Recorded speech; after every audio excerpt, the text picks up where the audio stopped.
Hello, everyone, and welcome back to the podcast. I'm your host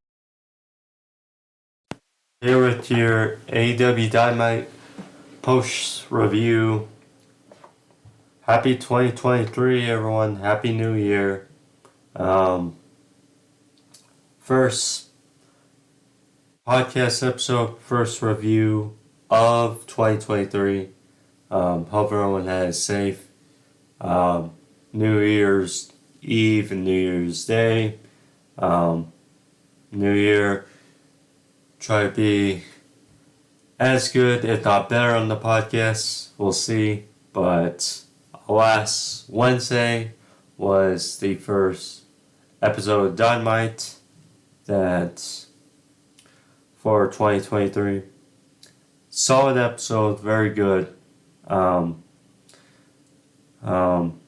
also talk about some of the things that happened at Wrestle Kingdom for New Japan. I'll dive in a little bit to that, but nonetheless, thank you for joining me. If you're new to the podcast, you want to see more videos, click the subscription and then the corner.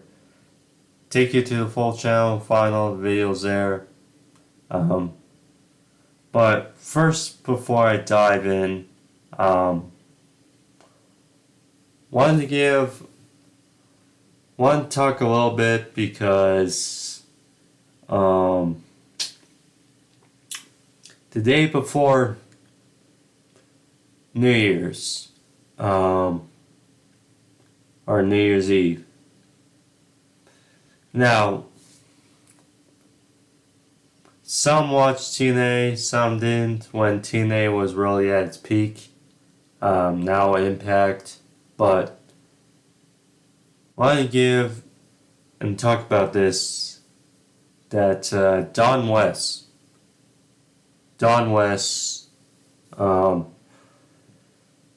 former longtime color commentator of TNA, along with Mike Tenay, back in the big TNA era, passed away last week due to a battle with lymphoma. So, I believe he was in his 60s or something like that. But nonetheless, one of those voices, because, back then I was a fan of WWE and TNA in that stretch in 2000, early 2010s, and I watched both WWE and TNA when TNA was very good and many stars like AJ Styles, Kurt Angle, Samoa Joe, Daniels, Low Key, etc. But Christian Cage, James Storm, go on and on. But yeah. Thoughts and prayers out with the family of Don West. Condolences out. Yeah, it was just one of the voices I really enjoyed listening to during the heyday of TNA, along with Mike Tenay. I believe Mike actually, I'm not too sure, but I think he might have posted about it couple hours or so when it happened, but that just shows you how close they were as well as a very good duo and team. So that's out with the family of Don West. Wrestle Kingdom. which is the biggest show of New Japan Pro Wrestling for the year. Happens in January, and then at the Tokyo Dome. And among the points, 2 points on it were Mercedes Renato, aka the now former Sasha Banks, or who is now called Mercedes Moné, made her first non-WWE appearance since being officially a free agent.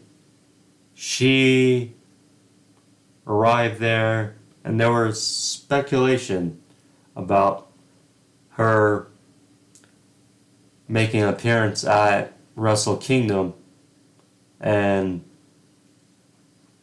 she arrived and confronted Kairi Sane, who is now the current women's champion of New Japan, and made notice that they will face in San Jose on February 8th for the IWGP Women's Championship. So I believe that will be in California at New Japan World, probably, or New Japan Strong, whichever. But nonetheless, that's a very key moment to start the year for women's wrestling and wrestling in general. She looked different to me. I mean, just seeing her look different to me.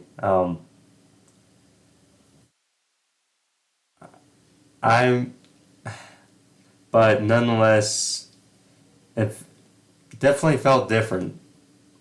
And she being there, now yes, you can say there was a botch with her finisher to Kairi Sane, but nonetheless, she will challenge for the Women's Championship at New Japan for San Jose on the 8th.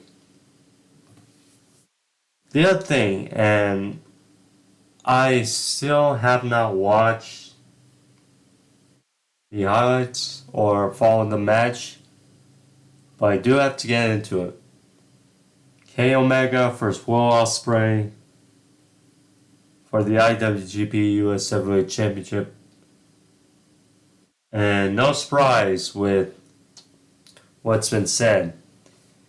It was a banger of a match, a classic, some are debating it's the greatest match of all time, and that's big shoes to fill, but this is just a thought. Maybe, just maybe,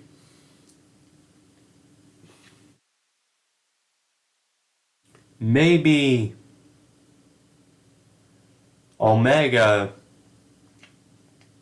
got the nod at Wrestle Kingdom, and then in June, assuming we have a Forbidden Door Part 2, perhaps we do Kenny Omega vs. Will Ospreay Part 2. And that's when Ospreay gets his win back. It's certainly a thought, but Kenny Omega is once again the IWGP US Heavyweight Champion. Alright, now let's get into the AEW portion of it. Let's get to it, shall we? So, just pull up my notes one sec. Have not seen my Sports Over Topics videos posted earlier that I got a new computer last week, so that was kind of the whole of why I did not upload a review last week.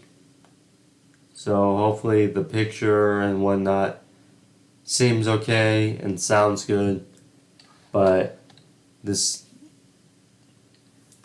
try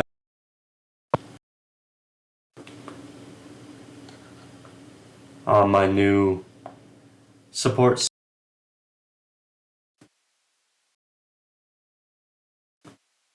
So let's get into notes here. So Dynamite started off with heavily intriguing matchup between Chris Jericho and Ricky Starks. Starks seemingly building his feud with the JS. Jericho, seemingly is on a cold streak. And, since that loss versus Andretti, he's been on a downward spiral. What they're playing up, and now in this loss for Starks, gotta keep track of it. But fun match, back and forth.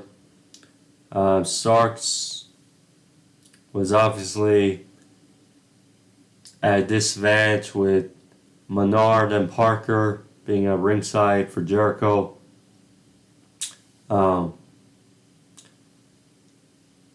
Jericho had a devastating suplex from the apron to the floor, which took them both out for a while. And while Jericho was on the attack, Starks was able to get the comeback, hit a big lariat, follow up. He had a big powerbomb for a near fall. Then they traded some counters back and forth. Jericho went for a codebreaker, but Starks kind of went to a super kick for a near fall. Jericho finally hit the codebreaker, went for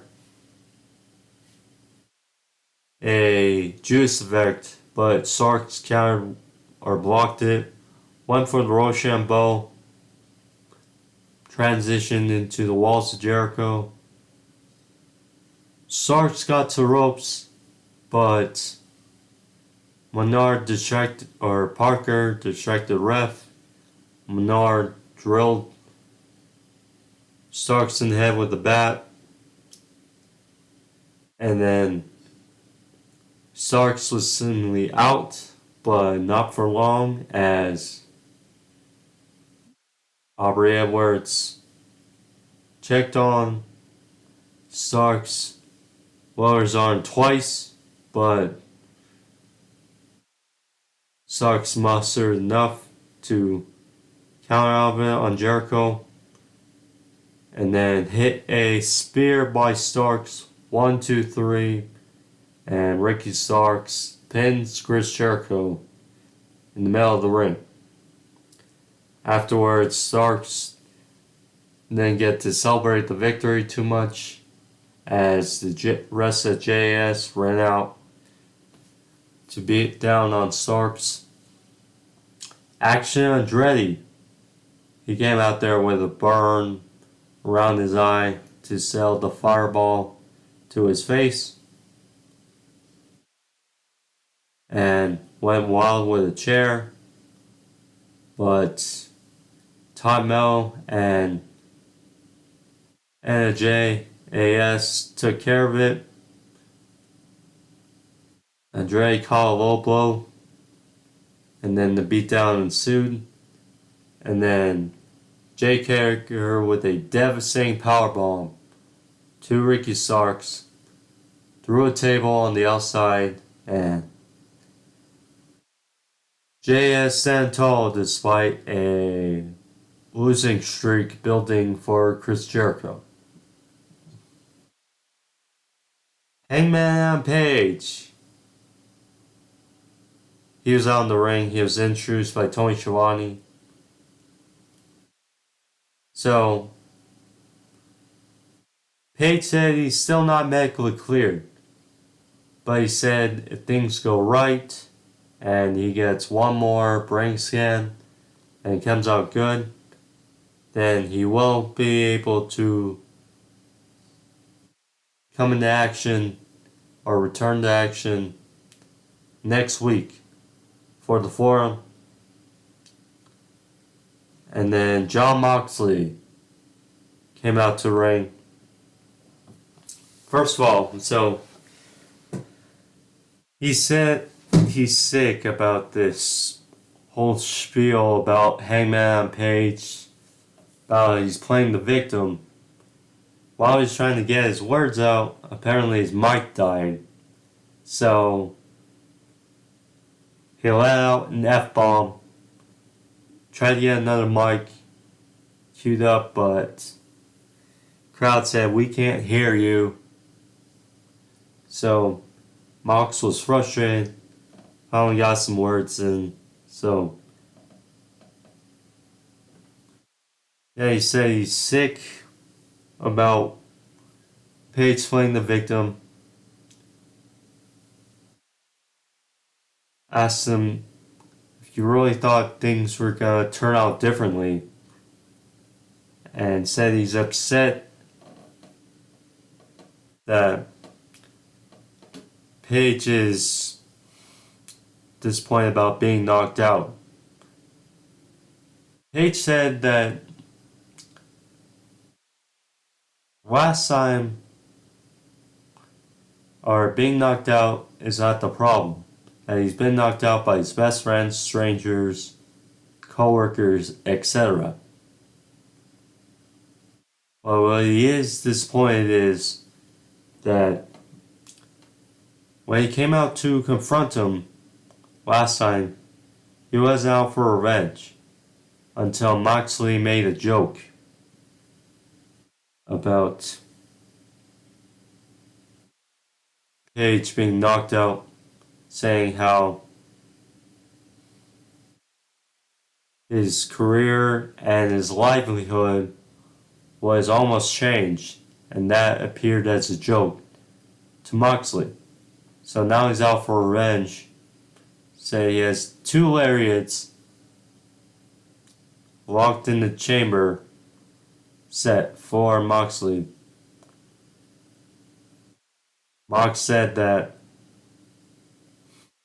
Page doesn't deserve to be in the ring with him. And then next week, he'll make sure Page doesn't get back up. Powerful words for both.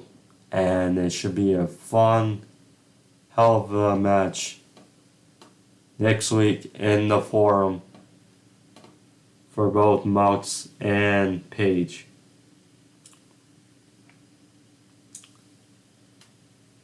The Acclaimed were out there versus Jeff Jarrett and Jay Lethal for the AEW World Tag Team titles. Now, Jeff Jarrett, in his role so far with AEW on screen, has been basically mixed signals for everyone. But the rap by Max Kessler, first of all, got heat with Jeff Jarrett's wife, Karen Jarrett, the former wife of Kurt Angle. She got into a bit of a rant last week after the rap was unveiled. So this week, Max Kessler decided to follow up his rap. He said, and I quote, "Jeff, your wife should say less. Her name is getting dragged online worse than Skip Bayless."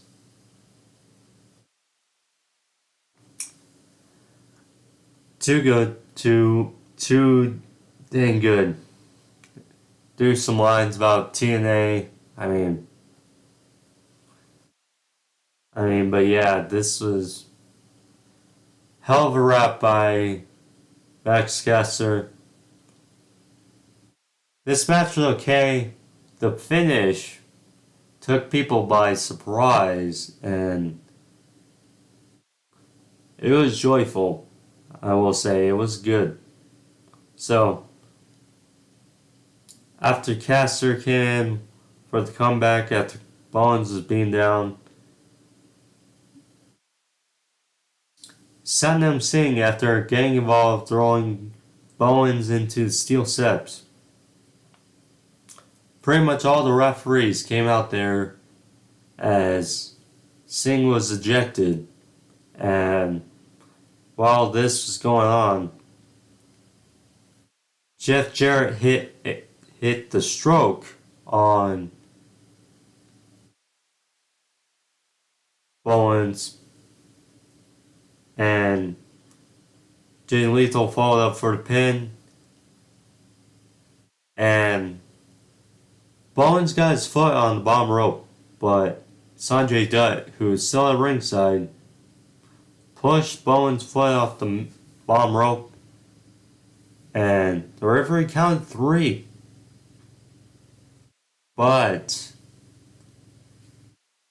And this was good because all the referees were at ringside.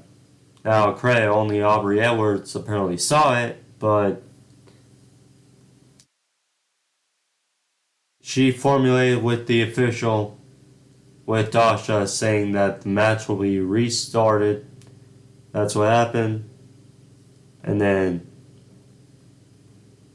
Caster followed up and rolled through high stack pin on Jay Lethal. 1, 2, 3.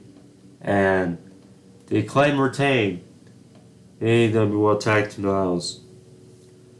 Where they go from here is an interesting sign, because AEW certainly has tag teams still, but as far as building them up, has not been the same. I mean, of course you have the Guns, the Young Bucks, and the Lucha Brothers are tied up in this best of 7. You know, I mean, it's curious to see where the Acclaim go from here, but certainly have to see.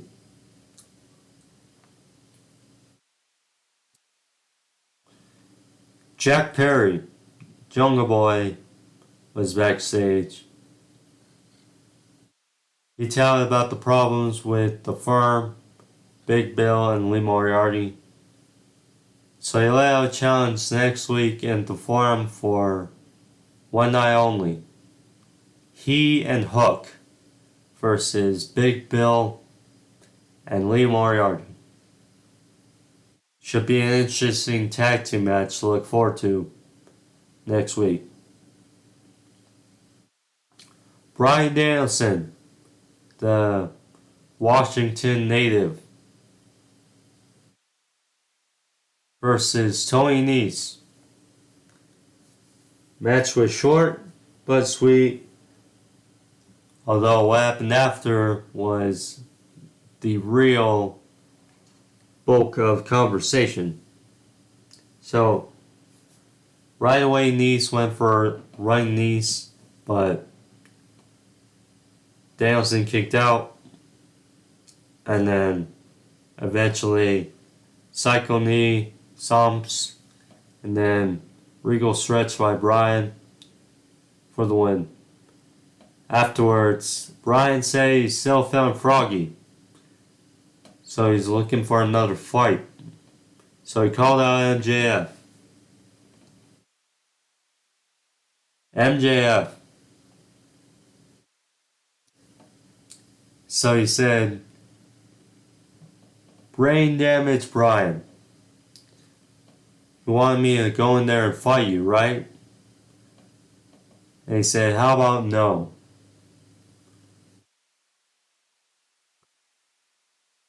So he said, if Lance Storm and Dean Malenko were to have a kid, procreate and have a kid, they would be more charismatic than Bryan Danielson. He said that just because you look like a goat, it doesn't mean you're the greatest of all time. He said he's not surprised that if in 1981 Mama Danielson couldn't find a human suitor, this is when it got tricky. As Danielson was like, well, all the guys talking back about Mama MJF, and that's how many human suitors she has had. So he went out, looked at the people in the audience, was like, how many of you were a human suitor for MJF's mother?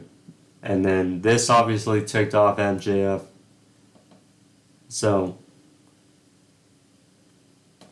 finally, Brown was like, dude, just shut up.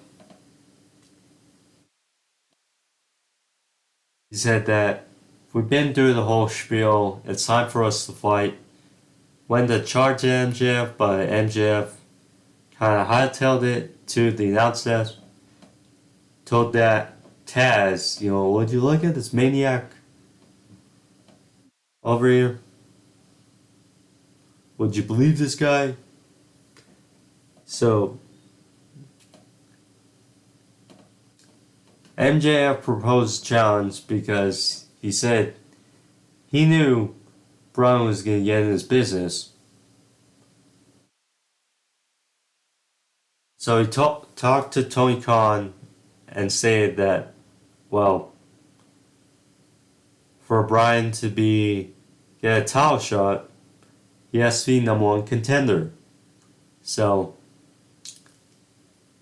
he thought that if Bryan wins every week until February 8th, Bryan would be #1 contender.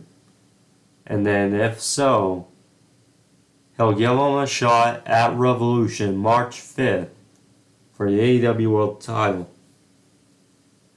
So Bryan was like, no, I'll fight when I want to, and then I'll get to when I do and get my title shot.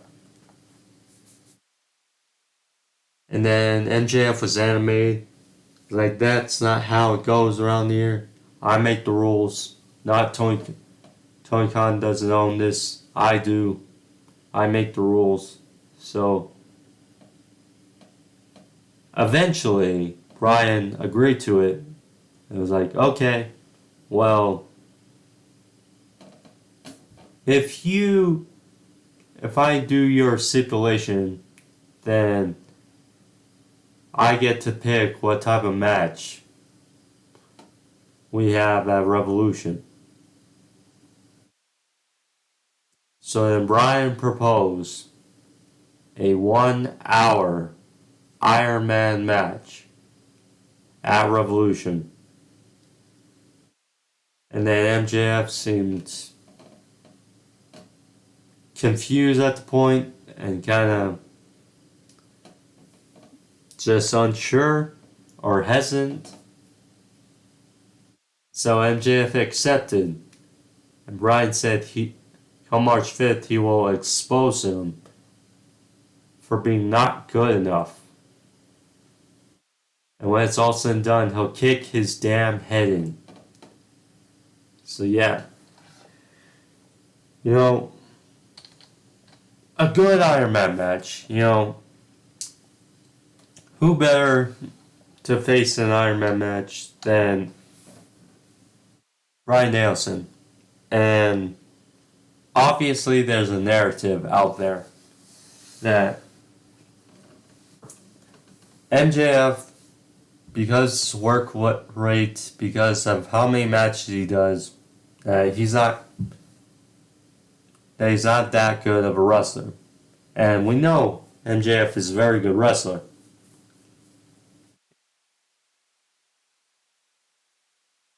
And he always says, well, he doesn't wrestle so much, so that's why he's a special attraction.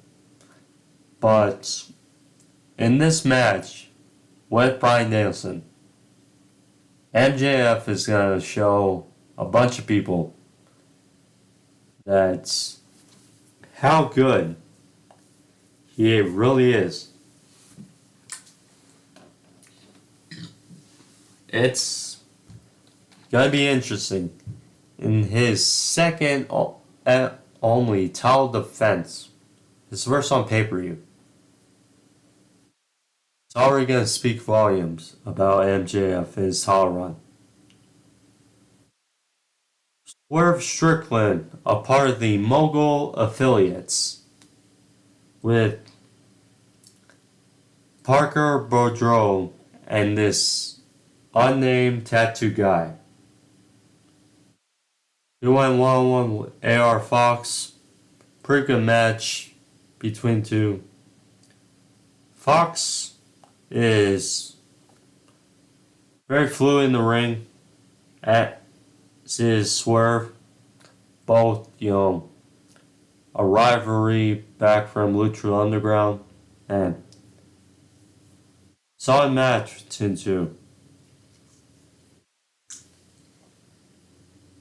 In the end, Fox had some momentum, hit a flatliner for a near fall.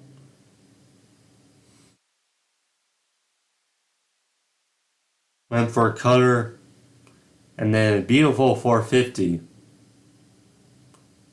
And then Swerve pretty much hit a deathbell driver on the apron. Then a Swerve stomp took care of business. 1, 2, 3.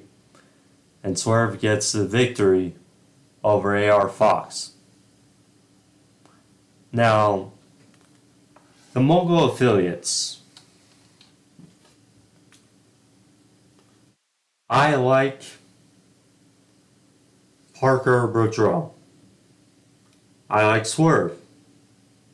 We still do not know the name of this tattooed guy, which is a little concerning. But I like Swerve, I like Parker. Now, I have not watched AEW Dark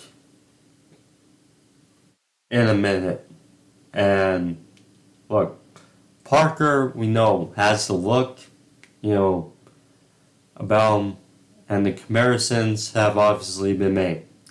And he's still very young, only 24. But this group might not be on the right foot.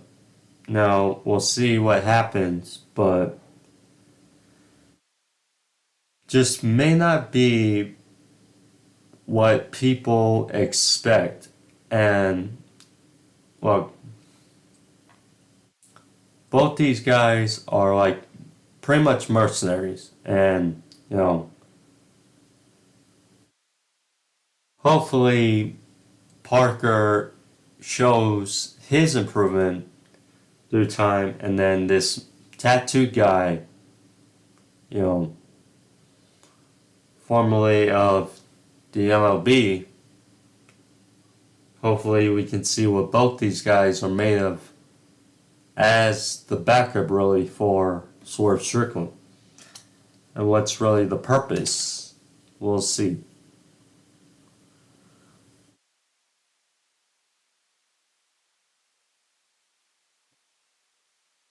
Renee Paquette, she sat down with Saraya, Hikaru and Toni Storm. They talked about their issues with Britt Baker and the direction of the AEW Women's Division. Pretty much holding it back.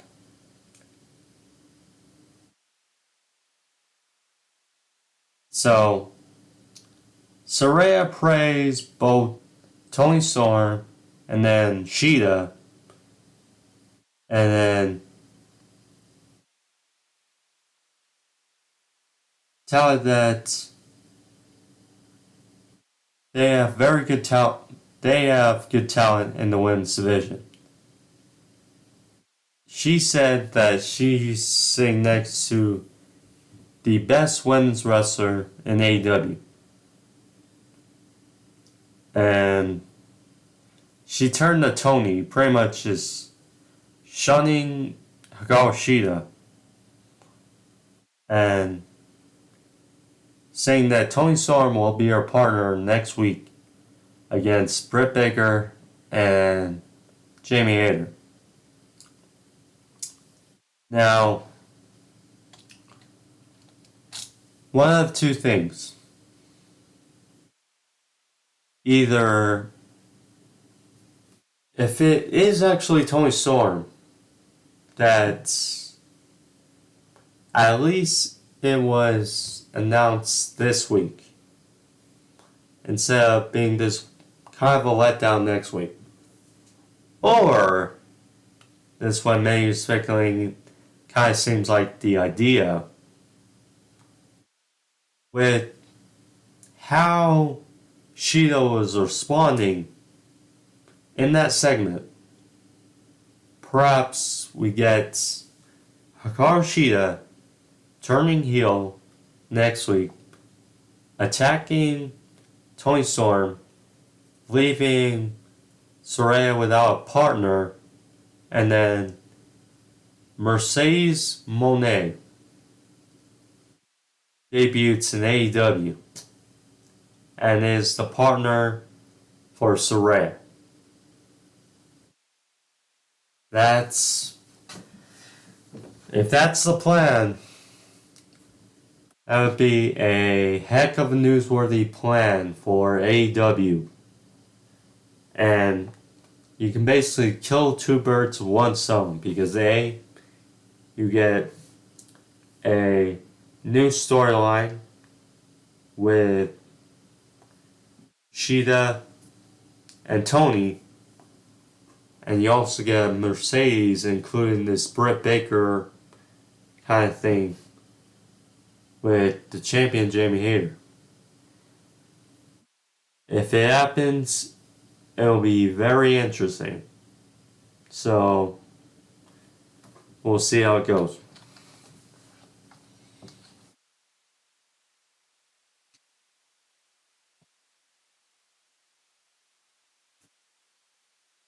The Gun Club, or the Guns, they are out there and pretty much paid tribute to FTR.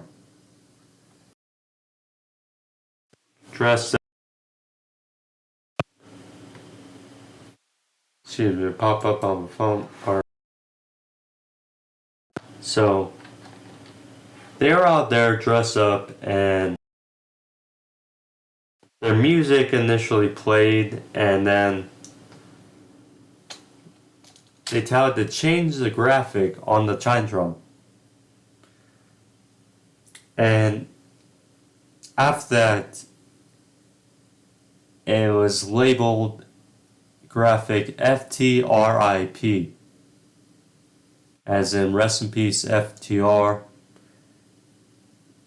Showed the date of their debut in AEW to when they were defeated by the Guns last week or 2 weeks ago. I mean,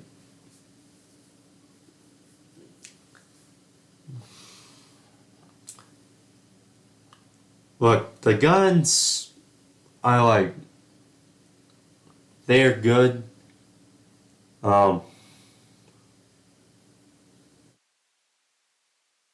They said that FTR's legacy is done and that they will never be in AEW again. They had two little billboard things of pictures of FTR, and they pretty much swat them,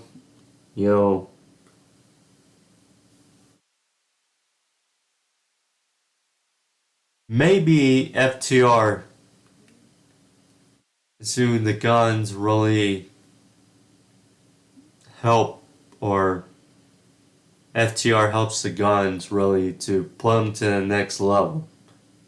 That's maybe what they're trying to do on FTR's way out, it seems, of AEW, or if not, a break. But we'll see. I thought it was a decent segment. Nothing bad, nothing major. Skye Blue and Kiera Hogan versus Red Velvet and Jade Cargill. So apparently there's turmoil between Red Velvet and Jade Cargill, and it seems more it was this way as Red Velvet kind of walked away on Jade Cargill.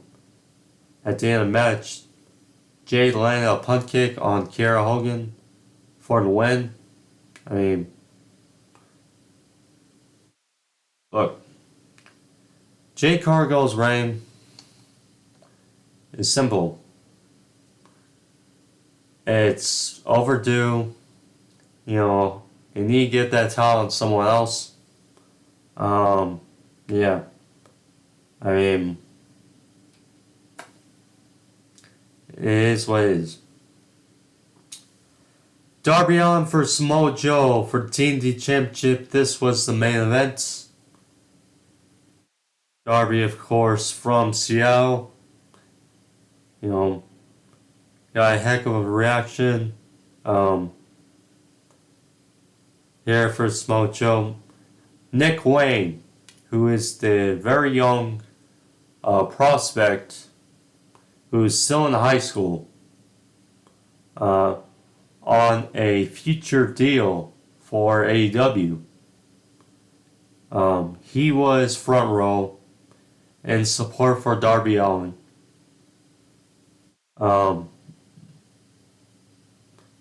Samoa Joe. So, how good is Samoa Joe? So, first,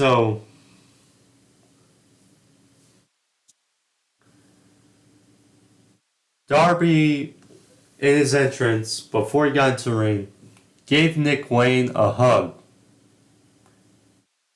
When Samoa Joe came out, he attacked Nick Wayne, looked like he was choking him, and then right off the bat, Darby hits him with the big suicida on the outside. Took the fight to Joe before the bell rang. They brawled near the entrance. Darby with his skateboard took out a ladder and did a dive off the top of the ladder onto Samoa Joe. Because Darby's crazy. So,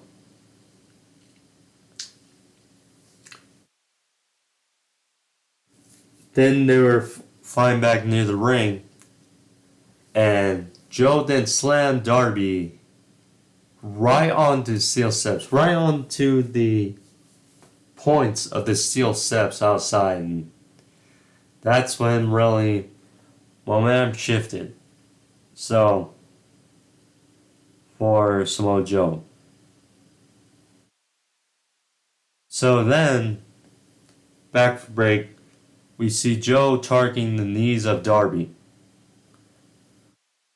At one point, he hit a senton all of his weight onto Darby's knees, which had to have sucked. But yeah. Joe landed the offense, but Darby kept being pesky, kept trying to fight out of it. Joe walked in the sleeper multiple times, so Darby caught out of it. Actually rolled over for pin at one point. I thought Darby had him, but that was it. But he got out of it. Turnbuckle was exposed. Joe went into it not once but twice during portion of the match. Darby hit a code red on Joe. First went for a coffin drop to the back of Joe, and I thought for a second he was going to miss him because of how far Joe was in one corner. Then Darby hit a coffin drop flush onto Samoa Joe. And then right on top of Joe, 1, 2, 3. Darby Allin is the new TNT champion for the second time. Darby Allin is TNT champion. Now, here's the thing. Darby has been in a strange role as of late. You know, being the renegade, being the big baby face that is coming up the ladder, creaking up the ladder, and is almost there, but not there yet. His position was so-so, but he was doing justice by his spot. Samoa Joe was doing a very good job as TNT champion since winning it at Full Gear and being the king of television. Feuding with Wardlow, being AR Fox, being Darby a number of weeks ago. But they took the title off Joe and for Darby in his hometown. Which I get it. In his hometown, want to send the crowd home happy. Darby, throw a bone to Darby, what he's done so far in AEW. But the title, and here's the thing, Joe beat Wardlow and then cut off Wardlow's hair last week. I mean, it's just a weird dilemma because ever since Miro had it, the TNT title has been in a strange dilemma. I mean, because Sammy had it, but didn't do really anything with it. Scorpio Skye had it, same. And then they flip-flopped the title between Skye and Sammy. And then Wardlow, who had a very good string of momentum going in, won the title, but again, didn't do nothing. And then they abruptly put it on Joe, and then Joe, who is having success with the title, now they put it on Darby. Like 2 months, really, maybe less than 2 months. Joe has had it. So, I mean, I don't know. It's just me, but maybe